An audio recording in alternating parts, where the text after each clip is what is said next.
श्रद्धा। श्रद्धा के बारे में हम सब जानते हैं कि श्रद्धा में क्या ताकत है। कहते हैं कि अगर हम ईश्वर के सामने अपनी श्रद्धा और आस्था रखते हैं तो मुश्किल से कुछ मुश्किल भी प्रॉब्लम हो वो आसान हो जाता है। हमारी ज़िंदगी में हमने ऐसे बहुत सारे परिणाम देखे हैं जो उस वक्त हमारे के लिए वो इम्पॉसिबल है, वेरी टफ, चैलेंजेबल है, मगर उस वक्त हमने वो श्रद्धा और आस्था रखी तो हमारा वो काम 100% हो गया। इट्स वेरी इजीली हो गया। अगर वही श्रद्धा और आस्था, अगर वो हमारी ज़िंदगी का कोई भी एरिया अगर वो सॉल्व हो सकता है तो कभी आपने ये नहीं सोचा कि ये श्रद्धा और आस्था को मैं वेट लॉस में क्यों ना करूं। आज तक हमने कभी ये सोचा भी नहीं था कि क्या श्रद्धा और आस्था वेट लॉस में काम कर सकती है।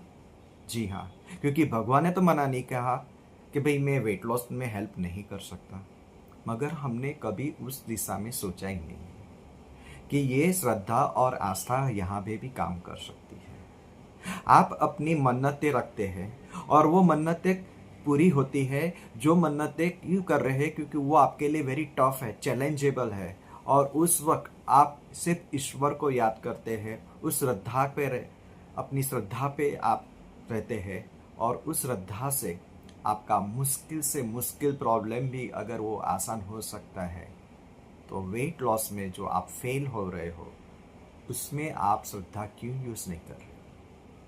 शायद हमारा नज़रिया, हमारा सोच उस तरफ गया नहीं है कि यस ये भी पॉसिबल है, क्योंकि ज़िंदगी में बहुत सारे ऐसे प्रॉब्लम्स आए हैं जो प्रॉब्लम अगर ये श्रद्धा से सॉल्व हो सकता है तो वाई नॉट ये वेट लॉस में क्यों नहीं। तो बस मेरे आपसे यही एक गुजारिश है कि आप अपनी श्रद्धा और आस्था को इस वेट लॉस में यूज़ कीजिए और देखिए कि आपका काम कैसे होता है। आई एम श्योर उसमें आपको कोई डाउट नहीं रहेगा, क्योंकि ईश्वर ने आपके मुश्किल से मुश्किल समय में अगर आपका साथ दिया है तो इसमें ज़रूर साथ देगा। Thank you.